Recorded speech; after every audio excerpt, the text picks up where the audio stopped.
آپ اپنا کلوز کر دیں. اعوذ باللہ من الشیطان الرجیم بسم اللہ الرحمن الرحیم. جنگ بدر کے واقعے پر پارٹ 2 ہے. جنگ کے لیے مکے سے قافلہ لے کر جو ابو جہل کی قیادت میں آ رہا تھا اور تمام سرداران قریش اس میں آ رہے تھے, اور تمام وہ لوگ جو ارد گرد کے قبیلے تھے ان سب کے سردار اور کافی اسلحہ لے کر اور بہت شان و شوکت سے آ رہے تھے.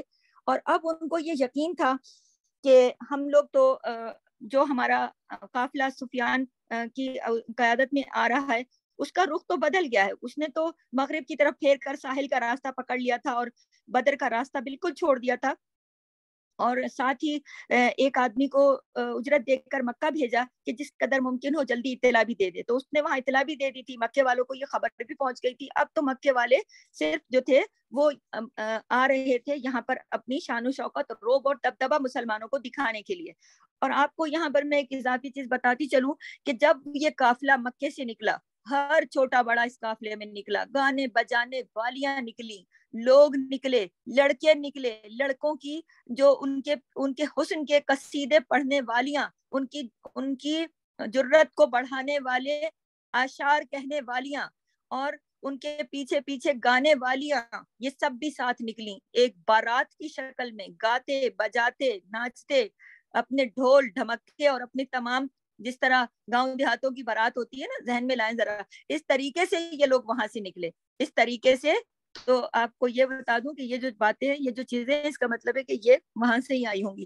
تو بڑے شان و شوکت سے بہت نکلے اس طریقے سے کہ اپنے گانے بجانے والیاں بھی ساتھ لے کے نکلے کہ ہم وہاں رکیں گے, وہاں پر جا کر ہم پورا ایک شو کریں گے, پورا ایک وہاں پہ ہوگا, ایک خوشی کا اظہار ہوگا وہاں پر. کہاں پر؟ بدر کے مقام پر. اب ادھر رسول صلی اللہ علیہ وسلم جو تھے, یعنی کہ اب رسول صلی اللہ علیہ وسلم کو بھی یہ بات پتہ چل گئی, حضرت جبرائیل نے بتا دیا تھا کہ قافلہ وہاں سے بھی آ رہا ہے. اور ابو جہل جو تھا وہ اپنے تکبر اور نخوت کے سبب جو تھا, تو اتنا بہت زیادہ اس میں تکبر تھا, اور سبھی لوگ جو تھے وہ سب تکبر سے بھرپور ہو کر آ رہے تھے. تو اب ادھر جب اللہ تعالیٰ کے نبی کو یہ ساری بات خبر ہوئی تو آپ صلی اللہ علیہ وسلم نے مسلمانوں سے مشورہ کیا. اس پر حضرت ابو بکر صدیق اٹھے اور بہت اچھی سی بات کہی, حضرت عمر اٹھے, انہوں نے اپنی بات کہی, پھر حضرت مقداد اٹھے اور عرض کیا, کہنے لگے اے اللہ کے رسول, ہم وہ بات نہیں کہیں گے جو بنی اسرائیل نے موسیٰ علیہ السلام سے کہی تھی. موسیٰ علیہ السلام کو کہا تھا نا کہ تم اور تمہارا رب جاؤ اور لڑو اور ہم یہیں بیٹھے ہیں, بلکہ اس صحابی نے کیا کہا, بلکہ ہم آپ کے دائیں اور بائیں, آگے اور پیچھے لڑیں گے. اس سے رسول صلی اللہ علیہ وسلم کا چہرہ مبارک پر خوشی نمایاں ہو گئی. پھر اس کے بعد آپ صلی اللہ علیہ وسلم نے مسلمانوں کو مشورہ دیا, مسلمانوں مجھے بات کی کہ مسلمانوں مجھے مشورہ دو. اس پر انصار کے رئیس حضرت سعد بن معاذ اٹھے اور آپ نے رسول صلی اللہ علیہ وسلم سے گویا ہوئے کہ اس ذات کی قسم جس نے آپ کو حق کے ساتھ بھیجا ہے, اگر آپ ہمیں سمندر پر لے چلیں اور اس میں کودنا چاہیں تو ہم اس میں بھی کود پڑیں گے, اور ہمارا ایک آدمی بھی پیچھے نہ رہے گا, ہم قطعی بھی ہچکچائیں گے نہیں, بلکہ کل آپ ہمارے ساتھ, ہم آپ کے ساتھ مل کر دشمن کے ساتھ ٹکرا جائیں گے. ہم جنگ میں مرد اور لڑنے والے جواں مرد ہیں. اور دیکھیے کہ اللہ کے نبی کو مہاجرین میں سے جو مکے سے ہجرت کر کے آئے تھے انہوں نے بھی کیسا زبردست یقین دلایا, اور جو انصار تھے انہوں نے بھی کیسا زبردست یقین دلایا کہ اے اللہ کے نبی, ہم آپ کے ساتھ ہیں, آپ پیش قدمی کریں, آگے بڑھیں. اس کے بعد نبی کریم صلی اللہ علیہ وسلم, چونکہ دیکھیے نبی کریم صلی اللہ علیہ وسلم جب مدینے میں خبر پہنچی تھی نا کہ ابو سفیان 40 لوگوں کے ساتھ بدر کے مقام پہ سے گزرے گا, تو یہ پتا تھا کہ 40 لوگ ہیں. تو اللہ تعالیٰ کے نبی تو اس کو دیکھنے, اس قافلے کو دیکھنے کے لیے نکلے تھے نا, تو ظاہر ہے کہ اس وقت ہاتھ میں کتنی تھی, میں نے آپ کو بتایا نا 8 تلواریں تھی, 6 زرہ تھی, اور ٹوٹل 313 لوگ تھے. ان کے دل میں تو یہی تھا نا کہ آگے لوگ تو 40 ہیں, ہم ان پہ قبضہ غلبہ پا لیں گے. لیکن اب ہوا یہ, اب آزمائش کی گھڑی آ گئی. اللہ اکبر. جب اللہ نے خبر دی کہ قافلہ اس کو چھوڑو, اس کے پیچھے سے ہٹ جاؤ, اس کو جانے دو, اب تم کس کی خبر لو؟ جو مکے سے آ رہا ہے, جو غرور اور تکبر میں ڈوبا ہوا اور اپنے عیش پرستی میں ڈوبا ہوا اور اپنی طاقت پر ناز کرتے گاتے بجاتے چلے آ رہے ہیں بدر کے مقام پر پڑاؤ ڈالنے، وہاں پر اپنی موج مستی کرنے کے لیے آ رہے ہیں، مسلمانوں کو اپنی دکھانے کے لیے، اب جائیے اور ان سے لڑیے۔ اب بندے کتنے؟ 313، جس میں تلواریں کتنی؟ 6 زرہ اور 8 تلواریں۔ صرف لڑنا کس سے ہے؟ آپ یہ دیکھیے، میں بار بار اس کی طرف آپ کا اشارہ دے رہی ہوں کہ آپ غور کریں کہ 313 بندے اور ہاتھوں میں تلواریں کتنی؟ 8 تلواریں، اور زرہ کتنی؟ 6 زرہ۔ اور جواب میں جو مشرکین آ رہے ہیں ان کے پاس کیا تھا کہ ان کے پاس 100 گھوڑے اور 700 اونٹ، اور ادھر جو تھے وہ صرف 70 اونٹ اور 2 گھوڑے، 70 اونٹ اور 2 گھوڑے۔ اور اللہ اکبر۔ اور پھر مسلمانوں نے کیا کیا کہ ایک جگہ پر پہنچے بدر کے مقام پر۔ میں ذرا مختصر کر کے آگے چلتی ہوں۔ میں نے بار بار یہ تعداد آپ کو اس لیے بتائی کہ آپ کو پتہ چلے کہ تعداد کے بلبوتے پہ مسلمان نہیں جیتتے، تعداد نہیں، خلوص دل، اللہ کے ساتھ خالص ہونا ہر میدان میں کامیابی کا سبب بنتا ہے۔ آج کا مسلمان بھی اگر اللہ کے ساتھ خالص ہو جائے، دنیا کے سارے فائدوں کو ایک طرف رکھ کر، اپنے ذاتی فائدوں کو ایک طرف رکھ کر، تو یقیناً اللہ کی مدد ایسے ہی آئے گی جیسے کہ میدان بدر میں آئی تھی۔ اچھا، تو پھر اللہ تعالیٰ کے نبی نے، آپ صلی اللہ علیہ وسلم نے بدر کی جانب پیش قدمی کی، اور وہاں اسی رات جو تھے وہ پہنچے جس رات مشرکین پہنچے تھے۔ وہاں پہنچ کر آپ نے میدان بدر کے اندر ادویہ کے قریب ایک پڑاؤ ڈالا، لیکن حضرت حباب بن منظر نے مشورہ دیا کہ آپ آگے بڑھ چلیں اور جو چشمہ دشمن کے سب سے زیادہ قریب ہے اس پر پڑاؤ ڈالیں۔ ان صحابی نے حضور صلی اللہ علیہ وسلم سے پوچھا کہ آپ نے یہاں پڑاؤ ڈالا ہے، کیا وحی آئی ہے، کیا اللہ کی مرضی ہے؟ تو نبی کریم نے فرمایا کہ نہیں۔ تو صحابی نے کہا کہ دیکھیے، آپ زیادہ بہتر ہوگا کہ ہم اور آگے بڑھیں اور اونچی جگہ پر پڑاؤ ڈالیں جہاں پر پانی کے قریب ہوں گے ہم، اور آپ کو بتا دوں 17 رمضان المبارک کو یہ واقعہ پیش آیا ہے، 17 رمضان المبارک کو۔ تو ہم اونچی جگہ پر ہوں گے اور ہاؤس بنا کر اپنے لیے پانی بھی جمع کر لیں گے، اور باقی جو تھا وہ دشمن کو ہم پانی سے وہاں پہ محروم بھی کر دیں گے۔ چنانچہ آپ کی طرف وحی آ گئی اللہ کی طرف سے، اور آپ نے بھی پھر یہی فیصلہ کیا کہ ہمیں اس جگہ پر پڑاؤ ڈالنا چاہیے۔ لہٰذا مسلمانوں نے ایک اونچی جگہ پر بدر کے مقام پر، آپ تصور کیجئے گا، ذرا بدر کے مقام کو دیکھیے گا، یا جن لوگوں کو جا کر دیکھنا نصیب ہوا ہے انہیں اندازہ ہوگا، باقیوں کو بھی اللہ تعالی ہم سب کو جانے کا موقع دے کہ بدر کے مقام پر ایک اونچی جگہ پر نبی کریم صلی اللہ علیہ وسلم نے پڑاؤ ڈالا۔ اب دیکھیے کہ کیا منظر ہوگا کہ سامنے اتنا بڑا قافلہ، اور پھر وہاں رات کو رکنا تھا، اور وہاں پر رات کو تھوڑی سی بارش ہو گئی، اور پانی جو تھا وہ اس سے لوگوں کو تھوڑی سی اونگ بھی آ گئی، اور تھوڑا موسم اچھا ہو گیا، ابر آلود ہو گیا، اس سے لوگوں کے چہرے، ہوتا ہے نا بارش میں خوشی سی ہو جاتی ہے، تھوڑی ٹھنڈک ہو جاتی ہے، پینے کا پانی میسر ہو گیا، لوگوں نے وہاں پانی جمع بھی کر لیا، اور جو ایکسٹرا پانی تھا وہ بہہ کے خود نیچے کی طرف چلا گیا، جہاں پر مشرکین کے قافلہ آ کے ٹھہرا تھا وہاں پہ وہ نچلی جگہ تھی، مسلمان اوپری جگہ پر تھے، اور انہوں نے ایک چھپر سا بنا لیا تھا، اور اس چھپر کے اوپر صحابی کھڑے ہو گئے تھے پہرا دینے کے لیے۔ اس طریقے سے آپ نے اس کی خود اس کی قیادت کر رہے تھے نا، کمان جو تھے، اور آپ نے حضرت سعد بن معاذ کی کمان میں انصاری نوجوانوں کی ایک جماعت پہرے کے لیے اور حفاظت کے لیے مقرر کر دی تھی۔ اس کے بعد رسول صلی اللہ علیہ وسلم نے لشکر کی ترتیب بھی فرما دی۔ اچھا، یہ میں آپ کو بتاؤں کہ جب یہاں پہ رات کو یہ پہنچے، تھکے ہارے تھے، پیاسے بھی تھے، اور پھر اللہ نے ان کے لیے پانی کا انتظام کیا، فریش ہو گئے، اٹھے، فجر پڑی، پانی بھی ملا پینے کو، اور روزہ بھی رکھا ہوگا لازم بات ہے، اور پھر وہاں سے فریش بھی ہو گئے، اور پانی جو تھا وہ بہہ کے نیچے چلا گیا، نیچے تو کیچڑ ہو گیا نا، گارا وارا تھا، اور یہ ذرا اونچی جگہ پہ تھے۔ اس کے بعد نماز پڑھنے کے بعد نبی کریم صلی اللہ علیہ وسلم نے لشکر کی ترتیب فرمائی اور میدان جنگ کا چکر لگایا، اور وہاں آپ نے ہاتھ کا اشارہ کر کے بتایا، کیونکہ نبی کریم صلی اللہ علیہ وسلم یہ بھی کہہ رہے تھے کہ یہ کل فلاں کی قتل گاہ ہوگی، یہ فلاں کی قتل گاہ ہوگی، یعنی اللہ تعالیٰ کے نبی کو وحی کے ذریعے سے یہ ضرور پتا چل گیا تھا کہ اللہ تعالیٰ اس میں آپ کی مدد فرمائیں گے۔ پھر آپ ایک درخت کی جڑ کے ساتھ نماز پڑھتے ہوئے آپ نے رات گزاری، وہاں پر جب رات کا سین تھا تو آپ نے ایک درخت کی جڑ کے ساتھ ساری رات نماز پڑھتے گزاری۔ مسلمانوں نے بھی آپ کے اوپر بھرپور اعتماد کر کے سکون کے ساتھ رات گزاری، بارش نازل ہوئی جیسا کہ میں آپ کو بتا چکی ہوں۔ اور اللہ تعالیٰ اور قریش جو تھے وہ غرور و تکبر کے ساتھ آپ کی مخالفت کرتے ہوئے وہاں پر اللہ کو اور اللہ کے رسول کو جھٹلاتے ہوئے اور اپنے وہاں پر آ چکے تھے. پھر آپ صلی اللہ علیہ وسلم نے اس کے بعد آپ صلی اللہ علیہ وسلم نے وہاں پر صبح کو دعا مانگی. آپ یہ دیکھیے کہ اللہ تعالیٰ کے نبی نے جب کہ ان کے ساتھ جتنے بھی ساتھی تھے انہوں نے مکمل یقین دلا دیا تھا، مکمل یقین دلا دیا تھا کہ ہم آپ کے ساتھ ہیں، لیکن انہیں پتا تھا کہ لوگ بھی ان کے ساتھ ہیں، انہیں پتا تھا کہ اللہ کی مدد بھی ان کے ساتھ ہے.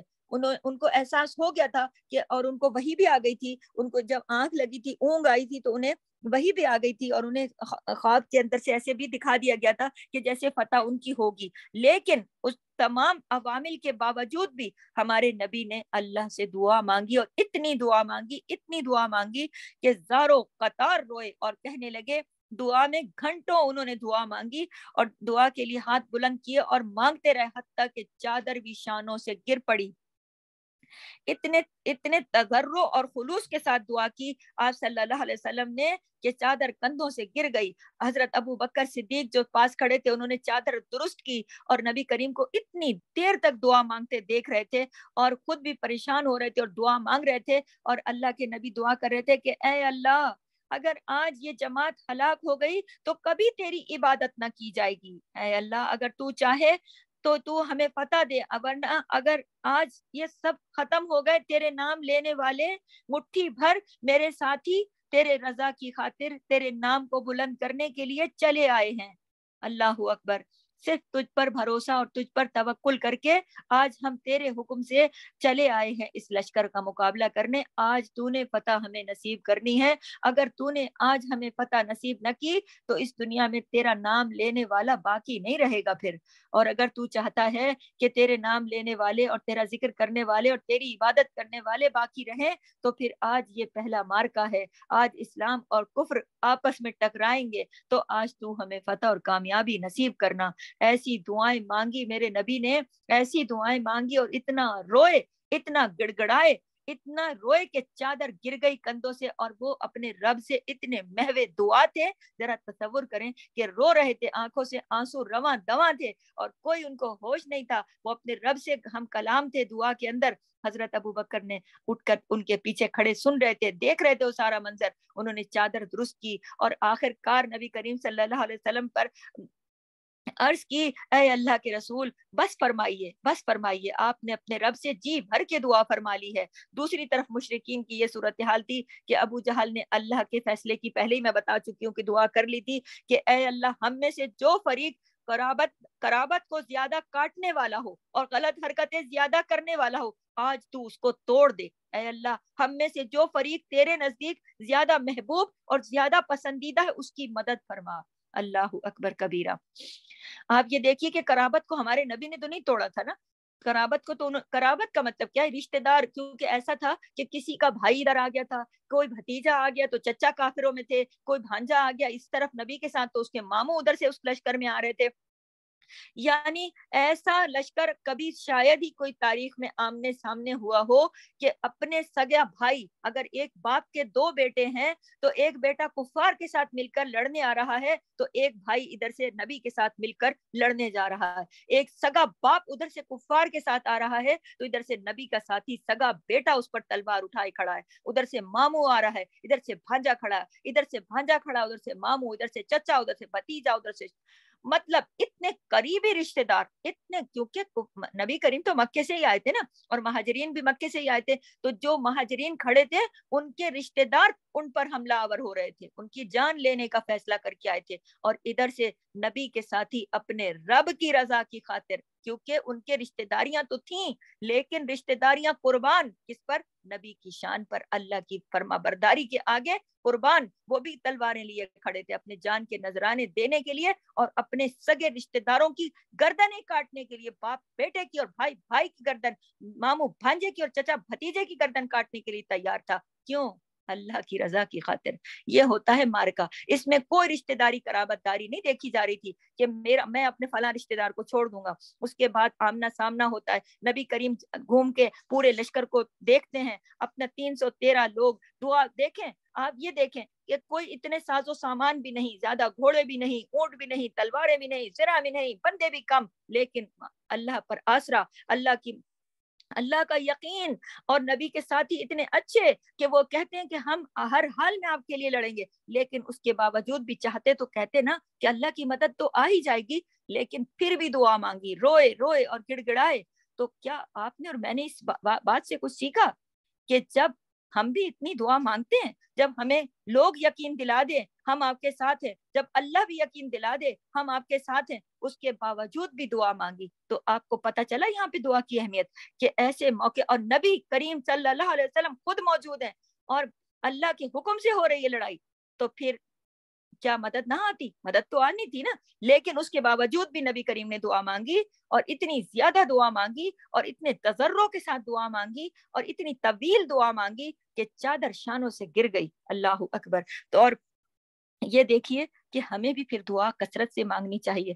اچھا, اس کے بعد قریش کا طریقہ یہ تھا کہ جب وہ میدان میں اترتے تھے تو پھر پکارتے تھے ایک دوسرے کو, کہ اپنے بڑے بڑے بہادروں کو پہلے بھیجتے تھے. ایک دم ایک دوسرے پہ ٹوٹ نہیں پڑتے تھے, پہلے ادھر کے کچھ بہت اچھے جری جوان بہادر نکل کے آتے تھے, اور پیچھے ان کے گانے والیاں, اور وہ شعر پڑھنے والیاں, اور وہ ان کی ہمت بڑھانے والیاں, اور ان کا حوصلہ بڑھانے کے لیے پیچھے شور شرابہ کرنے کے لیے, ان کی طاقت بڑھانے کے لیے, ہمت حوصلہ کے اکیلا نہیں سمجھنا, ہم تمہارے ساتھ ہیں کرنے کے لیے لوگ اتنے گھمبیر بہت سارے ان کے ساتھ. اور وہ جو جوان اترے, اس سے پہلے نبی نے گھوم کر اپنے قافلے کو دیکھا اور لوگوں کی صفیں درست کر دی, اور کہا قریب قریب ہو جاؤ, اور یہ دیکھو کہ پہل نہ کرنا. آپ یہ دیکھیے ایسے موقع پر بھی نبی کریم اپنے صحابہ کی کتنی زبردست کر رہے ہیں, کتنی زبردست تربیت کر رہے ہیں کہ تم پہلے تیر مت پھینکنا, ٹھیک ہے, تم پہل نہیں کرنا.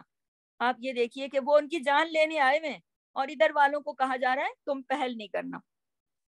اس کے بعد قریش کے 3 بہترین سوار عتبہ, شیبہ, فرزندان ربیعہ تھے, اور ولید بن عتبہ آگے بڑھے اور مسلمانوں کو دعوت دے دی اس بات کی. وہ ایک طریقہ لڑائی کا تھا کہ جواب میں ادھر سے انصار کے جو نبی کے ساتھی تھے, ادھر سے انصار کے 3 جوان نکلے, اور مشرکین نے کہا, آگے سے ادھر جو مشرکین نکل کے آئے تھے وہ, اور ادھر سے جو گئے تھے, ہم اپنے چچیرے بھائیوں کو چاہتے ہیں, یعنی کہ چچا ساتھ بھائی تھے وہ سب ایک دوسرے کے, جو ادھر سے نکل کر آئے تھے مشرکین کے ساتھ سے, اور جو ادھر سے نکل کر آئے تھے. چنانچہ اب حضرت عبیدہ بن حارث, حمزہ اور علی رضی اللہ تعالیٰ عنہ آگے بڑھے, کیونکہ وہ ان کے کزن تھے نا, تو وہ انہوں نے کہا ہم ان کو جانتے ہیں, چاہتے ہیں, بھائیوں کو چاہتے ہیں, یعنی انہوں نے کہا کہ ہم نہیں لڑیں گے, شاید یہ کچھ ایسا رہا ہوگا. حضرت حمزہ نے شیبہ کو, اور علی نے رضی اللہ تعالیٰ عنہ نے ولید کو مارا. البتہ عبید اور عتبہ کے درمیان 2 ضربوں کا تبادلہ ہوا, اور انہوں نے ایک دوسرے کو خوب اچھا زخمی کر دیا. لیکن اتنے میں حضرت علی اور حضرت حمزہ اپنے اپنے شکار سے فارغ ہو گئے تھے, اور عتبہ پہ ٹوٹ پڑے, اسے قتل کر دیا,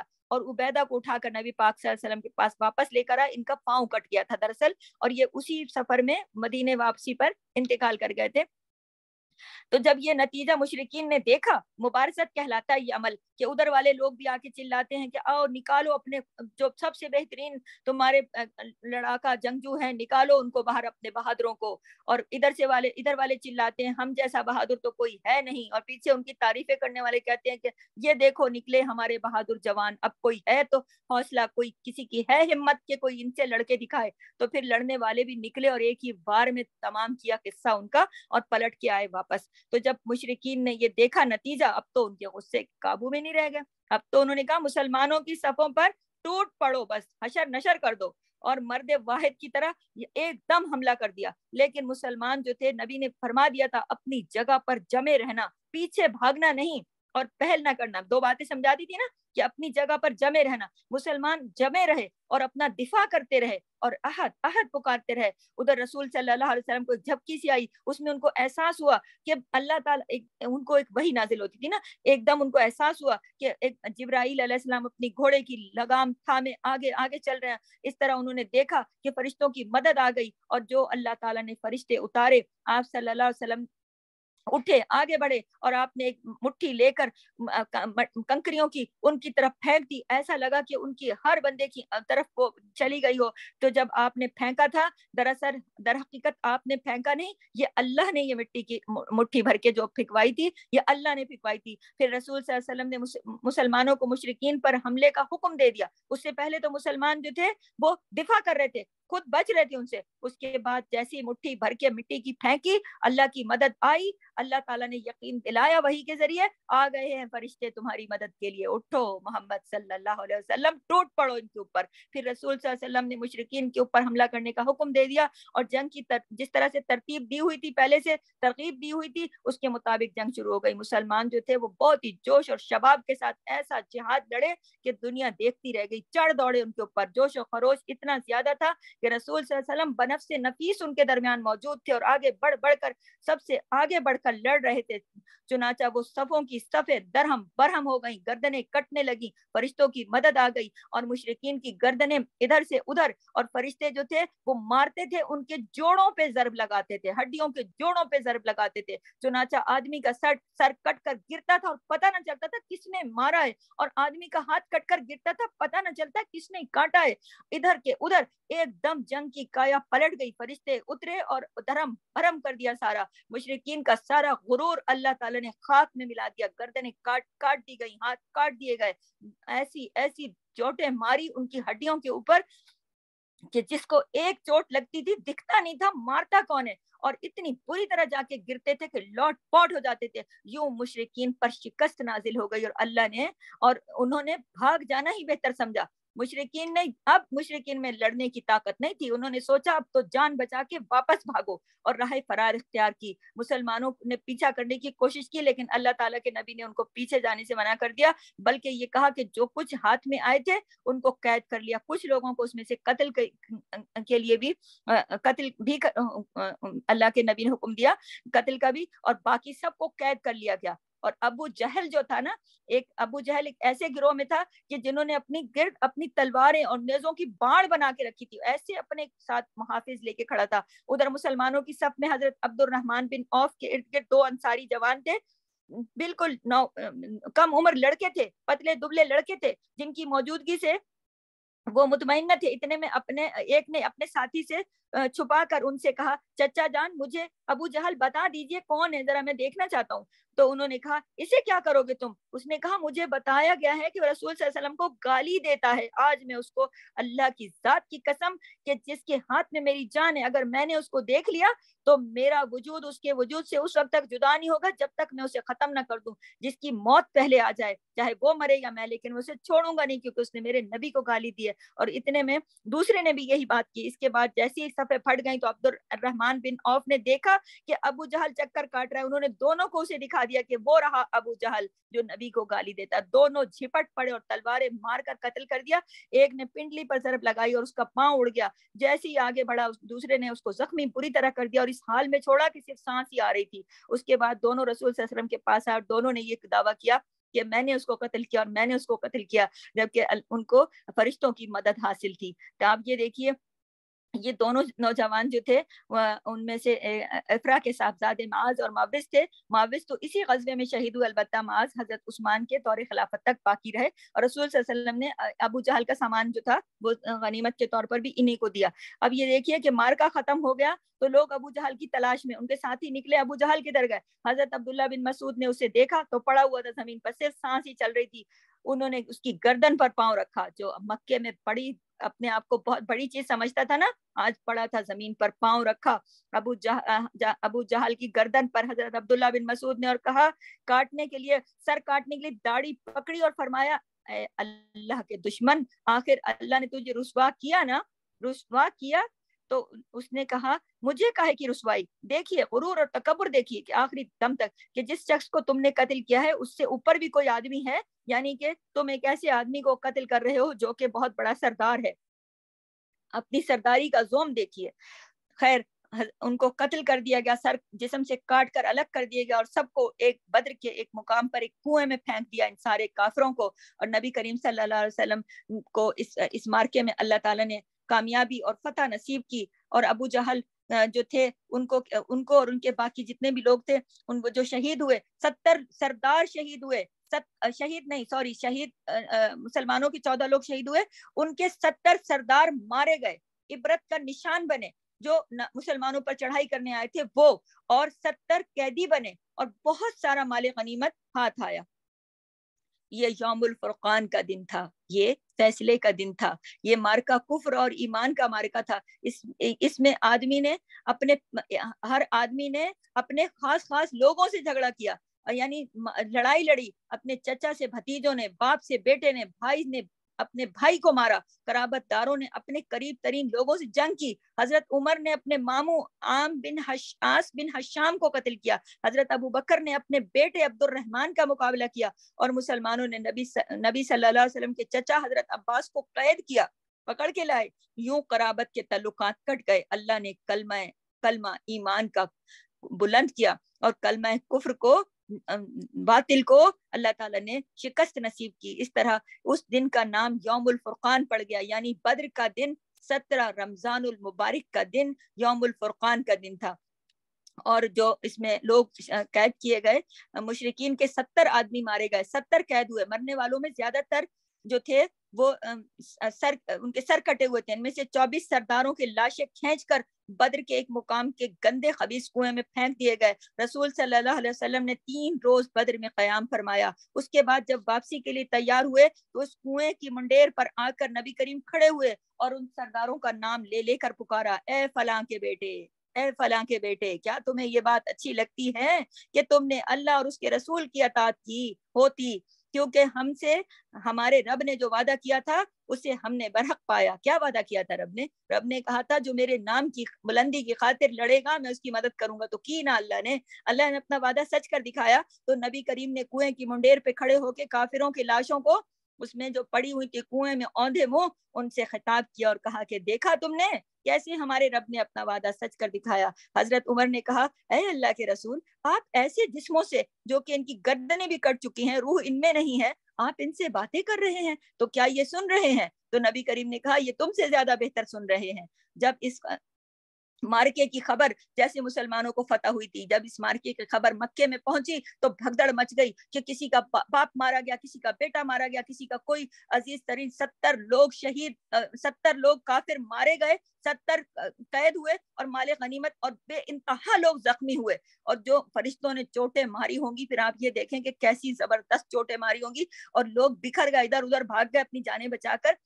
تو جب مکے پہنچی تو مکے والوں نے کہا، مکے والوں کا دستور تھا، بین کرتے تھے، اونچے اونچے روتے تھے آوازیں نکال کے، ہائے میرا فلانا، جو گاؤں دیہاتوں میں لوگ آج بھی کرتے ہیں۔ تو مکے والوں نے کیا کیا؟ منع کر دیا، مت رونا، آواز مت نکالنا، بین مت کرنا، اپنی اندر چھپا لو، آوازیں روک لو، مسلمان خوش ہو جائیں گے ہماری بین کی آواز سن کر۔ لوگوں کے گھروں میں جوانوں کی لاشیں آئیں، ایک باپ کے گھر میں 3 بیٹوں کی جوان لاشیں گئیں، اور وہ باپ کہتا تھا کتنا ظلم ہے، میں رو بھی نہیں سکتا ہوں، کیونکہ مسلمان خوش ہو جائیں گے۔ تو جب مسلمانوں کے ساتھ ظلم کیے تھے اس وقت بھول گئے تھے کہ اللہ کی مدد بھی آئے گی، جب خیال نہیں آیا تھا۔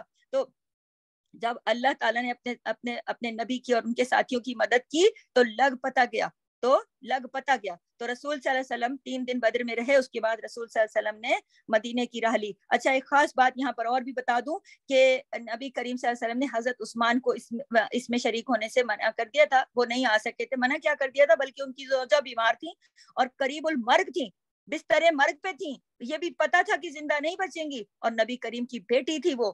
اللہ اکبر! آپ یہ دیکھیے، آج کے دور سے ذرا موازنہ کر کے دیکھیے کہ کوئی باپ جس کی بیٹی موت القریب ہو وہ جاتا ہے کیا جنگ پہ؟ کتنے عذر، کتنے بہانے بنا لیتے ہیں لوگ۔ کرن اپنا کلوز کریں مائک، تو اس کے باوجود کرن اپنا مائک کلوز کریں۔